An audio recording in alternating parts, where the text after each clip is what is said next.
51 સીટો ગયા વખતે નગરપાલિકાની જે ભારતીય જનતા પાર્ટી પાસેથી આ વખતે 14નો વધારો થયો છે. 60 સીટો અમે ક્લિયર કટ જીત્યા છે, જંગી બહુમતી સાથે જીત્યા છે. અને 5 સીટોની અંદર જે કેટલાક અપક્ષ છે એમણે અમને ટેકો આપવા માટેને વાત કરી છે. એના આધારે અમે કુલ 65 નગરપાલિકા એ સંપૂર્ણપણે ભારતીય જનતા પાર્ટીના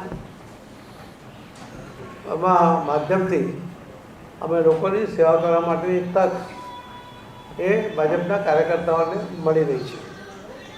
તમે રિઝલ્ટનું વિશ્લેષણ કરશો તો જોવા મળશે કે લગભગ 7 જેટલી નગરપાલિકામાં કોંગ્રેસનો ખાતું પણ નથી ખુલ્યું અને બાકીના એ સીટોમાં પણ કોઈક જગ્યાએ 1-2 આવા ઓછી સીટો એમને મળી છે.